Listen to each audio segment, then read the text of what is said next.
So I'm going to be talking about relationships, loneliness, heart, mind, connection. So first of all, in loneliness, we have to think, what are our tools? Oh, let me put something to hold this up. I don't understand why I'm holding the phone. There we go. Okay, so perfect. So loneliness. Tools are reaching out to new people, praying to a higher power, meditating. Now, in terms of meditating, I want to talk about a lot of different kinds. It could even be washing the hands under cold or hot water. It could be taking a bath or a shower. A direct silence, like silent, directly experiencing it, like the meditation. There's different kinds of breathing meditations. For example, the 4-box breath, which is breathe in for 4.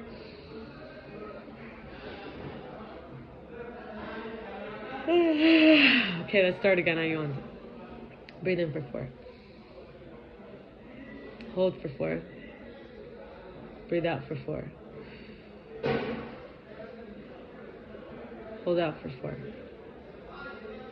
And again, one more time. Breathe in for 4.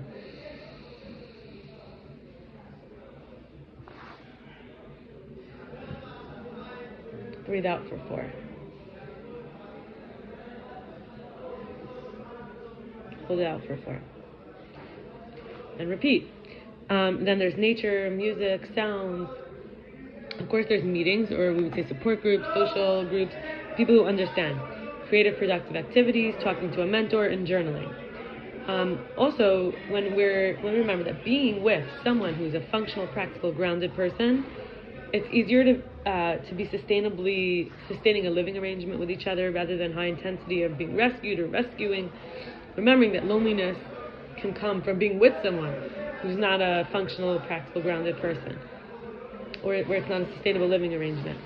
And also remembering that solace and comfort on the journey with a deep understanding, partnership, genuinely living the life we want to live, letting it be a mystery in the connection, feeling different or vulnerable instead of defective or unacceptable, is a way to basically live with ourselves, regardless of if anyone else is there. I had a talk with this woman. Her name is Flo. She wants to be called Maya, and Rivka. She's not Jewish, but she wants to be Jewish. And but I mean, she isn't actually. I've known her over a year. She has not actually made much of a change in her life, and she does try to seduce men. So I hope that she gets a way to a guidance, a way to stop doing this and to choose to become Jewish or not. Jewish men, I mean, she tries to seduce them in rather than recognizing she's making them sin. There's certain protocols, and then she doesn't have a kosher kitchen, and she doesn't keep Shabbos. Anyway, but we talked about relationships. In the body, we get credit for as long as we're in our body, present and aware. There's this baby petal who likes the flowers. It's wise, but it can't move. And then there's the big one, and they see eye to eye. In our mind, we have the strength to lose the mind, for it to melt or come back fully reformed from the void. We could adapt. We could return from a puddle. Husband, in terms of the womb, filled up, sense of we're together even when sitting on opposite sides of the table. This idea of family, adventure, courage and giggles, confidence, safety, wanting to let go, not willing to let go, playing out. That kind of dichotomy and dynamic. In terms of identity, it's whether I'm good or evil. Can I be anyone? Can I let go of who I think I am or who I was? The deformed one, revolving around someone, the divided will, and divided in my truth, the ideal self, intense and deeply feeling. So in terms of the heart, mind, will, start touching it. Heart is much bigger than the mind, and it can tolerate mystery, the unknown and unfinished business. Hashem sits in the heart when we make space, and at that time we can think divine thoughts. The mind came here, maybe it's created for the purpose of this, for helping the heart to lift it higher. The will is higher than the mind, because the mind serves the will. For example, I want to be prepared. The mind tries to make sure it knows everything that's going on, even though it can't. Like a crown, and the inside of the crown is the choice, and on the outer is the force. So we have our will is like our choices, our preferences, like our wants, and then the outside is our power will, like our will, our ability to push. And there's this idea that nothing stands in the way of the will. And when there's a will, there's a way, basically. And but yet the mind cannot handle fathoming God, because God knows we can't. That's why we train the mind, and then we use the heart, the will. I want to share painful truths. And some people could, let's say I got it from the internet, I got it from a book, from relationships. It's like painful truths.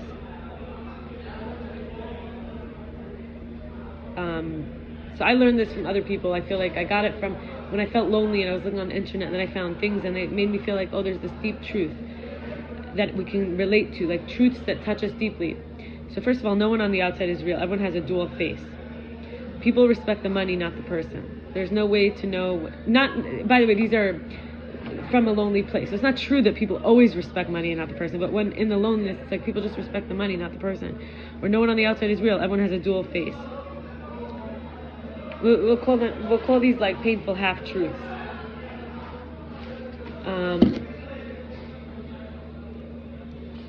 Because the internet is half-true. So it's like, there's no way to know when it's the last time with someone. That's a truth. But then again, if you treat every time like it's the last time, because you let yourself change, you let others change, and you're growing, and then you recognize that every time is the first and the last time you're with that person, you could do it. Trying harder doesn't make someone love us more. Doing more won't make us feel like we're enough, because it's a doing, it's not an actual self. The action is not the self. The person I love the most will also hurt me the most. When I'm happy, I might enjoy the music, but when I'm sad, I understand the music. Patience when we have nothing defines us. And attitude when we have everything defines us. And comparison is the thief of joy. We got to focus on our own journey and accomplishments. The first, failure slaps us in public, and then success hugs us in private. Time doesn't heal everything. It just teaches us how to live with the pain. And trust means everything, but once it's broken, sorry means everything. Or like a true sorry, an authentic sorry, a genuine one.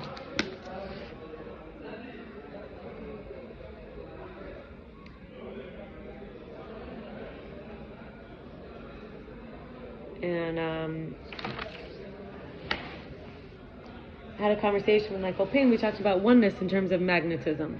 So negative and negative, or positive and positive, are repelling each other. So we see opposites attract, right?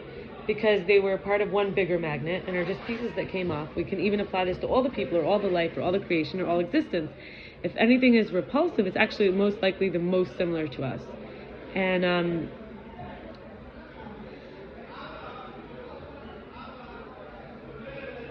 want to share 3 more comments. One is that when we're starting to connect with ourselves, the self, the heart, the mind, the will, there's, I spoke about the crown. The crown is like this place of understanding, from seeing from above, right?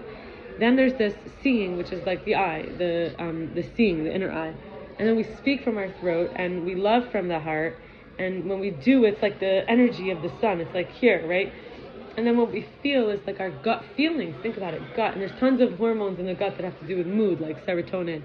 And finally, the I am is like what comes out of you when you give birth. That's the most of like who you are, or what like the place inside of you that makes the seed for you to pass yourself on is who you are, right? So that's the root. And this, people call this chakras like wheels, but we could say these are centers of power, our will, right? So the most here we're talking about is the crown. And then I want to talk about this idea that like how many versions. So every minute we could be a different person technically. So there's tons of numbers. You say there's 1, then there's 100, then there's 10, then there's 100, 1,000, 100, 10,000, 100,000, a million, 10 million, 100 million, a billion, 10 billion, 100 billion, a trillion. Now let's jump. Instead of going tens and hundreds. So there's this boy, Satvik Thadipali, he was on the Ellen show. So he said, he went through a lot of numbers. I'm going to read them. This is the idea that we have minutes and seconds of our lives. How many seconds of our life? So how many seconds of everybody's lives together? Just to get this idea of how much power there actually is. So let's say we say there's billions of people, but how many people ever lived?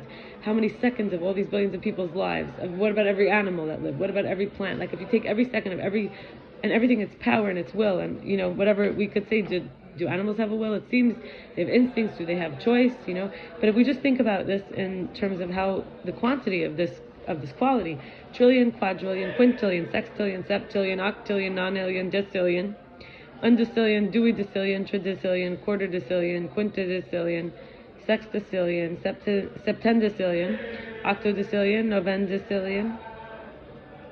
I think it's vigintillion or unvigintillion, duovigintillion, travigintillion, quartervigintillion, quintvigintillion, sextivigintillion, septenvigintillion, octovigintillion, nonvigintillion, trigintillion, untrigintillion, duotrigintillion, tenduotrigintillion, which is also known as Google. And I'll stop there. And the last comment I want to say was this inner other and the outer other. So this is from Rabbi Asher Crisp on the website Inter-Inclusion. His Inter-Inclusion, it's a website that he has. So we require an inner other and an outer other to release us from our fortress of solitude. So this idea that I've been talking about, which is that everyone has a dual face, or loneliness with ourselves, or how many people can we be. In the Talmud, Barachot 5b, it says, a prisoner cannot release himself from his own prison. So we need this inner other and this outer other. It's really a blessing to have an other, but you don't need an other to have an inner other. So stop here. We'll continue with some interesting topics tomorrow. All the best. Bye.